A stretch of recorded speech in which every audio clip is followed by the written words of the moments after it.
डर से ज्यादा खतरनाक वायरस इस दुनिया में कोई दूसरा नहीं है, क्योंकि जो डर आपके और दुनिया के अधिकतर लोगों के भीतर बैठ गया है उससे बचना बहुत ही मुश्किल है। ये भय और भीड़ का मनोविज्ञान हर व्यक्ति के समझ में नहीं आ सकता।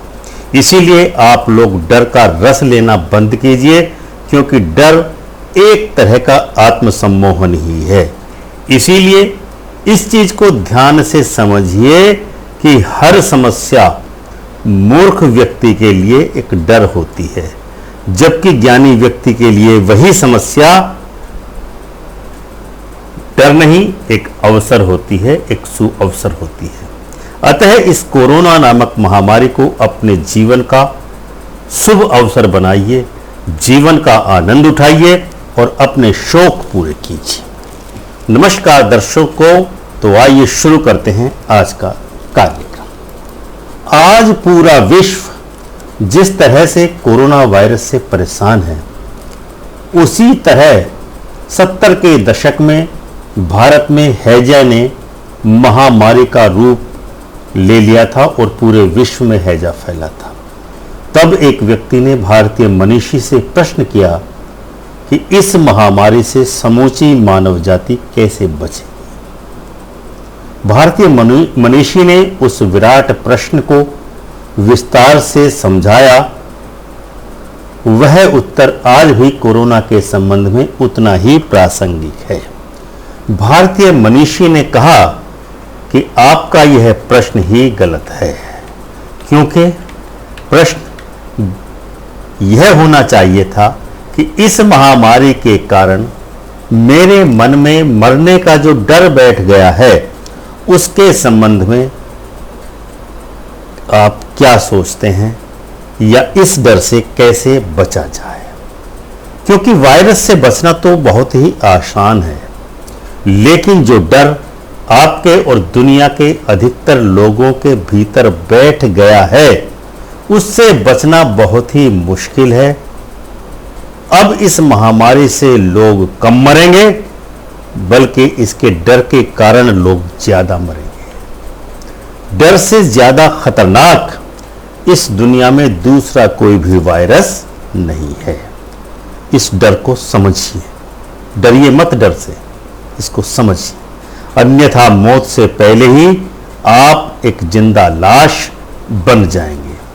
पूरी दुनिया में यह जो भयावह माहौल आज आप देख रहे हैं, इसका वायरस आदि से कुछ भी लेना देना नहीं है। यह एक सामूहिक पागलपन है जो एक अंतराल के बाद हमेशा घटता बढ़ता रहता है। कारण बदलते हैं, कभी सरकारों की प्रतिस्पर्धा, कभी तेल इत्यादि कच्चे तेल की कीमतें, कभी दो देशों की लड़ाइयां, तो कभी जैविक हथियारों की टेस्टिंग या एक दूसरे पर प्रयोग, या परमाणु शक्तियों का एक दूसरे पर प्रयोग। इस तरह का सामूहिक पागलपन समय समय पर पूरे विश्व में प्रकट होता रहा है। व्यक्तिगत पागलपन की तरह ही जातिगत, राज्यगत, राष्ट्रव्यापी और वैश्विक पागलपन भी होता है। इसमें बहुत से लोग या तो हमेशा के लिए विक्षिप्त हो जाते हैं, पागल हो जाते हैं, या फिर मर जाते हैं। ऐसा पहले भी हजारों बार हुआ है और आगे भी होता रहेगा। और आप देखेंगे कि आने वाले वर्षों में युद्ध तोपों से नहीं बल्कि जैविक हथियारों से लड़े जाएंगे। मैं फिर कहता हूं कि हर समस्या मूर्ख के लिए एक डर होती है, जबकि वही समस्या ज्ञानी के लिए एक अवसर होती है। इस महामारी में आप घर बैठिए, पुस्तकें पढ़िए, शरीर को कष्ट दीजिए और व्यायाम कीजिए, फिल्में देखिए, योग कीजिए और एक माह में कम से कम 10 से 15 किलो वजन घटाइए। चेहरे पर बच्चों जैसी ताजगी और सादगी लाइए, अपने शौक पूरे कीजिए। मुझसे अगर कहा जाए कि 15 दिन घर में बैठना है, तो मैं इन 15 दिनों में कम से कम 20 पुस्तकें पढ़ूंगा और कुछ ना कुछ लिखूंगा जरूर। आप भी पढ़िए, एक पुस्तक कम से कम लिख ही डाल दीजिए, इसमें इन्वेस्ट कीजिए। यह अवसर है जो 20-30 साल में एक बार आता है पैसा बनाने की। सोचिए, क्यों बीमारी के नाम पर अपने वक्त को बर्बाद कर रहे हैं। ये भय और भीड़, इसका मनोविज्ञान सबके समझ में नहीं आता, आपकी भी नहीं आएगा। डर का रस लेना बंद कर दीजिए। आमतौर पर हर आदमी डर में थोड़ा बहुत रस लेता है। अगर डरने में मजा नहीं आता तो लोग भूत वाली फिल्में क्यों देखने जाते। यह सिर्फ एक सामूहिक पागलपन है जो अखबारों और टीवी के माध्यम से भीड़ में बेचा जा रहा है। लेकिन सामूहिक पागलपन के क्षण में आपकी मालकियत छिन सकती है, आपका स्वामित्व छिन सकता है। आप महामारी से डरते हैं तो आप ये निश्चित जानिए कि आप भीड़ का हिस्सा हैं, सफल नहीं हैं। टीवी पर खबरें सुनना या अखबार पढ़ना बंद कर दीजिए। ऐसा कोई भी वीडियो या न्यूज़ आइटम मत देखिए जिससे आपके भीतर डर पैदा होता हो। महामारी के बारे में बात करना बंद कर दीजिए। डर भी एक तरह का आत्मसम्मोहन ही है।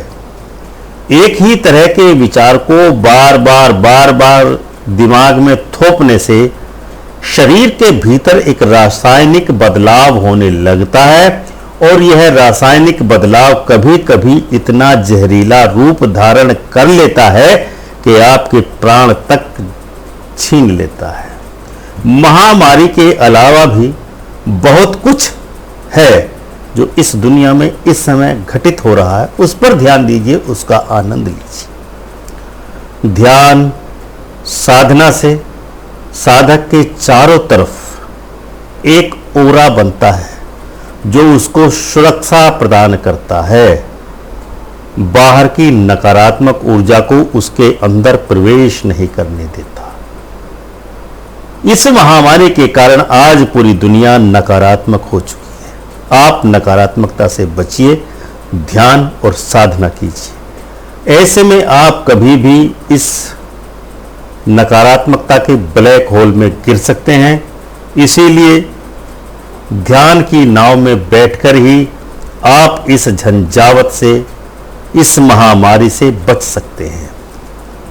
ऐसे समय में शास्त्रों का अध्ययन कीजिए, साधुओं की संगति कीजिए और साधना कीजिए, विद्वानों का पुस्तकों का अध्ययन कीजिए।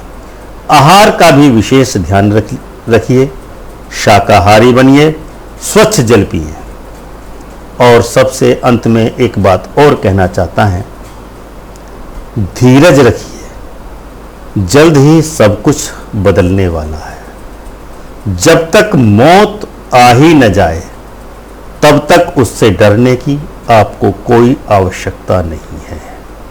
और जो मौत क्योंकि अपरिहार्य है और जो अपरिहार्य है उससे डरने का कोई अर्थ इस जीवन में कदापि नहीं हो सकता। महामारी के नाम पर एक डर एक प्रकार की मूर्खता है। अगर किसी महामारी से अभी नहीं मरे तो भी एक न एक दिन मरना तो होगा ही, और वो एक दिन कोई भी दिन हो सकता है। इसीलिए विद्वानों की तरह जिए, ज्ञान के साथ जिए। इस महामारी के इस लॉकडाउन को सुअवसर बना लीजिए अपने जीवन का, तभी आप जीवन में कामयाब हो सकते हैं। अन्यथा भीड़ की तरह जिएंगे तो महामारी तो नहीं, लेकिन आपके भीतर का डर आपको जरूर मार देगा। धन्यवाद। तो दर्शकों, यह था हमारा आज का कार्यक्रम। हम आपसे विनम्र निवेदन करते हैं कि यदि आपने अभी तक अपने इस YouTube चैनल अमृत कलश को सब्सक्राइब न किया हो तो इसको अवश्य ही सब्सक्राइब कर लें तथा बेल आइकन का बटन दबाकर ऑल का ऑप्शन अवश्य ही चुनें। धन्यवाद। खुशी रहें, सुखी रहें, योग करते रहें, आनंद आए।